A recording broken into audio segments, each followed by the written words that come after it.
C'est probablement la pire semaine de l'année. Krach boursier, lundi noir. Les néo-craintes récessionnistes ont bien failli causer un désastre sur le marché financier. Nous allons en parler beaucoup plus en amont dans cette vidéo. Salut à toi, ici Boussempa. Comme d'habitude, on se retrouve chaque week-end pour le récapitulatif des marchés financiers et effectivement la prévision et l'anticipation de la direction future des marchés. La semaine dernière, on en parlait déjà et on parlait justement de prudence sur les marchés parce que le marché ne réagissait pas de façon cohérente. Cette semaine, on commence par l'analyse technique et par la suite, on verra l'analyse fondamentale. Avant de venir aux différentes devises, je tiens à vous montrer l'indice japonais, le Nikkei, qui ce lundi, comme vous le savez, a perdu pratiquement 12,4% sur les marchés. Allons voir ce qui s'est passé de ce côté-là de façon technique. Nous sommes donc ici sur le Nikkei japonais et comme vous pouvez le constater, ce marché est très baissier depuis un certain moment déjà, comme sur une nette tendance baissière. Et ce lundi n'a pas du tout arrangé les choses. Ce lundi, nous avons eu une accélération baissière qui n'a pas du tout arrangé les choses. Alors effectivement, par la suite, le reste de la semaine a été beaucoup plus haussière, dans un sens beaucoup plus de correction haussière. Il est donc question de se demander si cette correction haussière peut perdurer ou est-ce que c'est juste une légère prise de liquidité à l'achat pour aller chercher les plus bas du marché. Donc, selon moi, il serait encore intéressant de patienter sur ce marché-ci. Déjà que nous sommes ici en train de former une configuration en triangle. Donc, lorsqu'on aura la cassure de cette configuration en triangle sur cet indice-ci, ça sera intéressant de se positionner à l'achat ou à la vente. Pour le moment, ce n'est pas du tout intéressant de se positionner sur ce marché, mais alors pas du tout. Je conseille donc d'éviter de se positionner sur ce marché-ci, soit disant que voilà, nous avons cherché le plus bas et là, nous voulons chercher un soi-disant plus haut. Parce que oui, j'ai entendu beaucoup de traders dire sur les réseaux, après le lundi noir, que voilà, le marché avait touché les plus bas et que c'était le bon moment d'acheter pour targeter les plus hauts. Peut-être, peut-être pas. Comme j'ai pour habitude de le dire, tout n'est qu'une question de probabilité. Et pour le moment, les probabilités ne sont pas très du côté d'un achat ou bien d'une vente. Les probabilités sont plutôt majoritairement du côté d'une patience. Et là, qu'est-ce qu'on va donc faire? On va continuer. Comme d'habitude, on va aller sur nos graphiques. On commence par l'analyse de l'indice du dollar US. Bien, de ce côté, qu'est-ce qu'on a? On est sur un marché pas mal en tendance baissière depuis déjà quelques semaines. Alors, vous l'aurez compris, nous en avions déjà parlé dans d'autres épisodes du Grand Recap. Donc, le marché a ouvert ce lundi et cette semaine, on constate qu'il n'y a pas eu beaucoup de mouvements sur le marché du côté du dollar US. Nous sommes donc vendredi et on constate que le marché n'a pas du tout bougé. Comme vous le savez, cette semaine, il n'y avait pas beaucoup d'annonces économiques, en tout cas pas beaucoup à 3 étoiles. Donc le marché n'a pas réellement réagi sur le marché. Il y avait très peu d'annonces économiques. En dehors du lundi où c'était réellement le krach boursier du côté des indices, du côté des actions et ainsi de suite. Sur le côté des CFD, sur le côté voilà des différentes devises, il n'y avait pas beaucoup de volatilité. Qu'est-ce qu'on constate ici? On constate que nous sommes plutôt sur une tendance assez neutre. Soit nous allons attendre d'avoir la cassure, soit du plus haut ou du plus bas de ce marché avant de pouvoir nous positionner. Nous sommes en train de consolider en formant ici ce triangle qui sera cassé probablement dans les jours à venir, la semaine prochaine. Et là, on pourra effectivement se positionner à la vente ou bien à l'achat du dollar. Quoi qu'il en soit, je vais vous en parler beaucoup plus en profondeur, des prévisions beaucoup plus en profondeur lorsqu'on reviendra du côté fondamental des marchés. Pour le moment, côté technique, nous avons ici notre zone d'order bloc. Le marché recherche probablement cet order bloc-ci qui pourra être touché avec une mèche ou avec une belle bougie selon les annonces économiques de la semaine prochaine. Bref, on continue et cette fois-ci, on va aller voir du côté de l'euro. Pareil, sur l'euro, pas beaucoup de direction. Vous vous souvenez probablement de cette analyse qu'on avait faite la semaine dernière où justement on pensait que si le marché revenait chercher un pullback sur cette moyenne mobile 100, le marché pouvait effectivement revenir chercher les plus hauts. Et si le marché continuait plutôt à la hausse, le marché devait plutôt revenir chercher beaucoup plus bas. Après cette analyse, on constate que le marché est plutôt revenu chercher sur la moyenne mobile 100. Cet autre scénario n'a pas été validé et c'est plutôt le scénario haussier qui a été validé sur l'euro. Quoi qu'il en soit, ce scénario pourrait ne plus être valide. Il nous suffit d'analyser un tout petit peu pour se rendre compte qu'on commence à avoir un marché qui stagne sur l'euro. On commence à avoir un marché qui stagne. On a également ici la formation tout comme sur le dollar de ce triangle, n'est-ce pas, qui cherche effectivement à être cassé ici vers le bas. Probable prise de liquidité. Pour le moment, on ne peut pas encore discuter réellement d'un achat ou d'une vente, que ce soit sur l'euro ou sur le dollar. Réellement, le côté fondamental du marché est en train de prendre la main. Également, le momentum et la peur des investisseurs sur le marché. Actuellement, il y a cette crainte de récessionnisme, néo-récessionniste sur le marché qui fait en sorte que les intervenants sur les marchés financiers ne sont plus du tout logiques. Donc, voilà.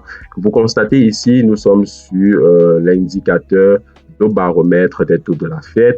Et qu'est-ce qu'on constate ici? On constate qu'on n'est plus en train d'anticiper en septembre une baisse de 25 points de base, mais plutôt une baisse de pratiquement 50 points de base. Une très, très grosse baisse qui va impacter de façon drastique les marchés parce que voilà, si nous avons une baisse de 25 points de base, on risque de ne pas avoir de réaction sur les marchés. Les investisseurs sont même déjà en train de se dire que cette baisse des taux d'intérêt ne leur intéresse pratiquement plus.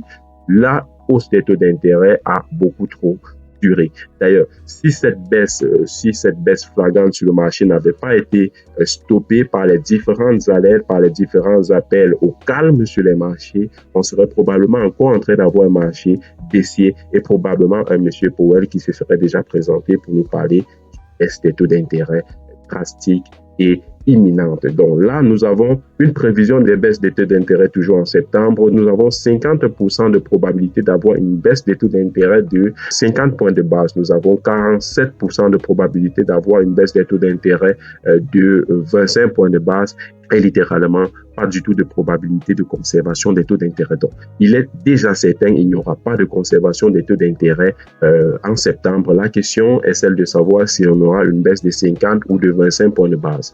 En tout cas, pour moi, je table pour 50 points de base parce que réellement, les marchés commencent à faire du n'importe quoi. Le sentiment prend le dessus sur le marché. Bref, comme je le disais déjà en début de vidéo, cette semaine, nous n'avons pas eu beaucoup d'annonces économiques sur les marchés.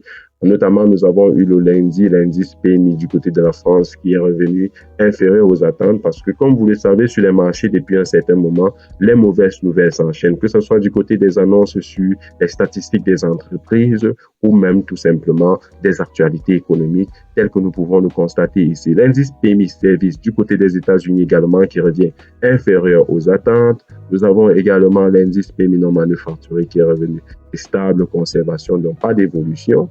Nous avons toujours du côté du dollar, nous avons le stock de pétrole brut qui est revenu inférieur aux attentes, positives aussi. Donc, pour le dollar, conservation, vous avez constaté que le marché était très conservationniste cette semaine. Nous avons eu l'inscription hebdomadaire au chômage qui est revenu inférieur aux attentes. On continue et cette fois-ci, on constate que le vendredi, on a eu uniquement des annonces économiques IPC allemand qui est revenu stable conformément aux attentes.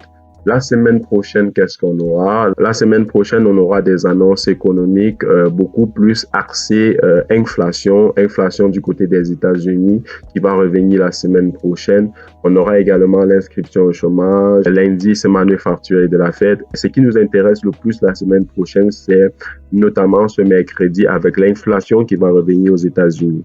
Quoi qu'il en soit, on table déjà pour une inflation qui va baisser de pratiquement 0,1% parce que l'inflation ici prévue à 2,9% d'inflation. Donc, aux États-Unis, on s'attend à une baisse de l'inflation, ce qui va effectivement accentuer la décision des baisses des taux d'intérêt. Mais quoi qu'il en soit, on aura une baisse des taux d'intérêt, c'est imminent. Jérôme Powell nous avait dit la semaine dernière qu'il n'y avait pas de certitude pour les banquiers centraux. Ben là, je pense que nous avons effectivement un début de certitude pour une baisse des taux d'intérêt. Bref, le marché réagit de façon un peu trop sentimentale due à un momentum qui fait que voilà, les investisseurs sont en train de craindre pour une récession. On a un marché de l'emploi qui dégringole, on a la production qui dégringole. Nous sommes très très proches d'un PIB négatif et là, nous sommes proches également d'une récession aux États-Unis. Quoi qu'il en soit, le marché a plutôt bien réagi pour le reste de la semaine. Le marché n'a pas continué à dégringoler de façon inattendue, mais nous avons eu un crack ce lundi et voilà, le marché était très négatif avec Wall Street qui a pratiquement enregistré moins 3%. Nous avons eu l'indice phare du Japon, le Nikkei, qui a enregistré moins 12,4%. On continue et on va aller voir du côté des indices avec le point. Le point hebdomadaire, le CAC 40. Le CAC 40 s'est plutôt bien relevé après cet incident ce lundi. Et actuellement, nous avons un CAC 40 qui s'est négocié à 7273,82 avec une hausse actuelle de 0,36%. Nous avons le DAX qui s'est négocié actuellement à 17 722 avec une hausse actuelle de 0,32. Le S&P 500 qui se négocie actuellement à 5319 avec une hausse actuelle de 2,30. Nous avons le Dow Jones qui se négocie actuellement à 39 446,49 avec une hausse actuelle de 7,76. Si on regarde du côté des actions, qu'est-ce qu'on a? On a tout d'abord les deux sociétés qui se distinguent. Nous avons la Société Générale et Total Énergie qui se distinguent avec une reprise après le crack de ce lundi. Nous avons la Société Total Énergie qui se négocie donc actuellement à 20,49 avec une hausse actuelle de plus 0,32. Total Énergie qui se négocie actuellement à 61,30 avec une hausse actuelle de 0,64.